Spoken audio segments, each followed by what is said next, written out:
Assalomu alaykum hurmatli kanalimiz kuzatuvchilari.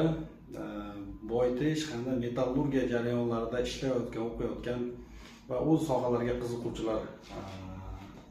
Bugungi mavzuyimiz pirometallurgiya jarayonining asosiy agregatlaridan biri bo'lgan Vanikov pechi bo'yicha fikr ma'lumot almashamiz. Vanikov pechi 1963 hamda 70-yillarda Dmitriy Vanikov tomonidan taklif etilgan suyuq vannada avtogen jarayonini olib borish bo'yicha taklif berilgan va bu taklifni qayta ishlash natijasida o'sha Vanikov boshchiligida, Vanikov bu rossiyalik metallurg olim, o'sha pirometallurgiya bo'yicha ishlar olib borganda suyuq vannada sulfidli minerallarni avtogen eritish jarayonini taklif qilib va bu jarayonni amalda qo'llashini isbotlagan va o'sha pechni o'zi aslida suyuq vannada eritish deyiladi jarayon. Bu pechga o'sha uni taklif qilgan olimning nomi bilan ataladi, Vanikov pechi deb. Vanikov pechi juda ko'p metallurgik zavodlarda qo'llaniladi. Vanikov pechi mis, nikel, qisman Qo'rg'oshin metallurgiyasida ishlatiladi. Bu pechning afzallik taraflari jarayon avtogen, ya'ni qizib olgan materialni boshqa qisman gaz beriladi va keyingi energiya o'sha kimyoviy reaksiyalardan ajrab chiqayotgan, ya'ni egzotermik reaksiyalardan ajrab chiqayotgan issiqlikdan foydalanib eritish jarayoni amalga oshadi. Bunga faqat bu pechga o'sha to'yingan, boyitilgan kislorodli havo beriladi. Shuning natijasida kimyoviy reaksiyalar tezlashadi.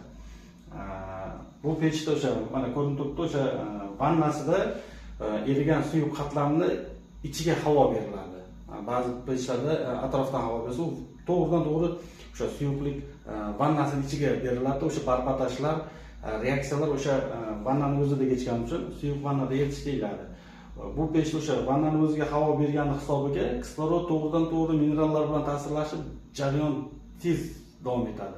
Bu pechda ishlash davomiy hisoblanadi, uzluksiz ishlaydi.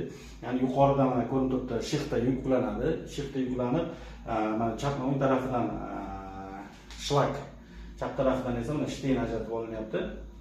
Mana bu o'rtadagi devorlarda maxsus quvurlardan suv liniyasi o'tgan, bu suv liniyasi devorlarni sovutib turadi. Shlak shten. Shlak o'zi nima? Shlak bu o'sha minerallarni oksidlangan qatlam, ya'ni metallar, keraksiz minerallarni kislorodli birikmalari yengil bo'lganligi uchun yuqoriga, sulfidli minerallar og'ir bo'lganligi uchun pastga cho'kadi. Bu qonun likvatsiya qonuni asosida taqsimlanadi. Yengil hamda og'irnikiga taqsimlanishi, yengilni tarkibida foydali komponentlar kam bo'lganligi uchun Vanikov pechida 0.5% dan 1% gacha o'sha foydali metallar o'tib ketadi va uni shlakdan ajratib olamiz, chiqarib tashlaymiz. Shtenni tarkibida 45-60 sredniy foizgacha shten tarkibida foydali metal, masalan, mis eritgan bo'lsa, misni shten tarkibidagi foizi o'sha 45 dan 55-60% gacha tashkil qiladi. Bu bir qancha pechlarga nisbatan juda yaxshi. Masalan, yalli qaytaruvchi pechda 25-30 sredniy hisoblanadi. Bu pechning yana afzallik tarafi o'sha shixta tarkibidagi o'sha foydali komponentni 97-98% ni shtenga o'tkazib yuboradi. Ya'ni ajratib olish foizi pechda yuqori.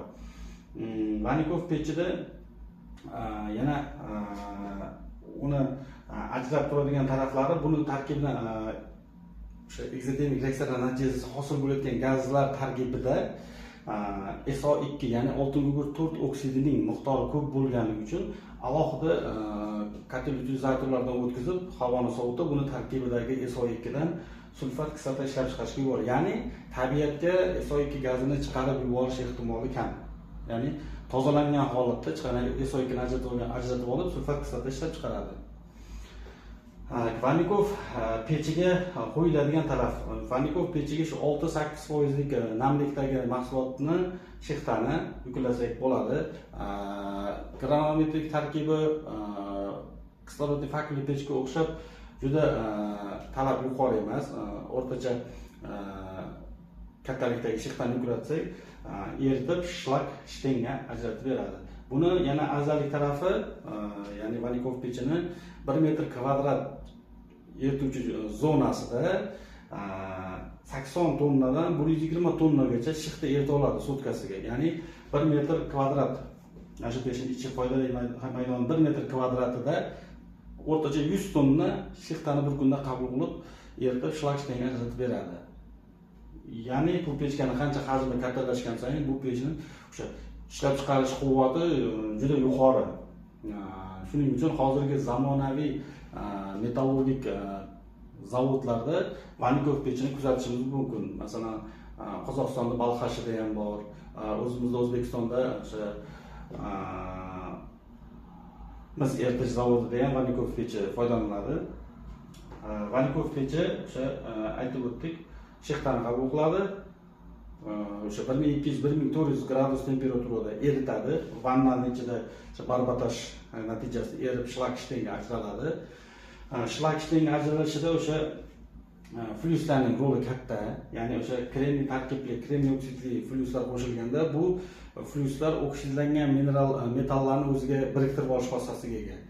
Masalan, temir oksidlangan holat bo'lsa, o temirni o'ziga biriktirib, oldingi temir mineraliga nisbatan o'sha kremniy flyus bilan birikkan temir zichligi yengillashadi. Natijada u yuqoriga qarab harakatlanadi. Likvidatsiya qonuni asosida.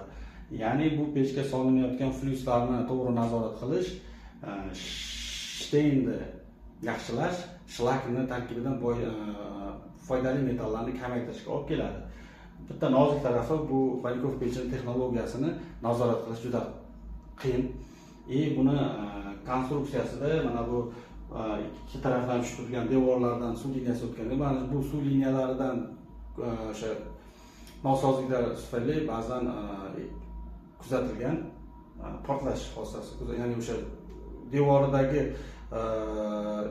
qatlamning ochilishi suv liniyasining pechga tushishi natijasida pechning ichida suv katta hajmda egallab, o'sha pechning agregati yorilishga, portlashga olib keladi. O'sha nozik taraflar, salbiy taraflari bu metallurgiyada asosan ishlatiladi. O'sha afzallik taraflari ko'p bo'lganligi uchun bugungi mavzumiz qisqacha o'sha Vanikov pechi bu haqida edi. Uni ichidagi kimyoviy reaksiyalar, kimyoviy jarayonlar bo'yicha savollaringiz bo'lsa yozsangiz kommentariyaga alohida video ma'lumot tashlaymiz. E'tiborlaringiz uchun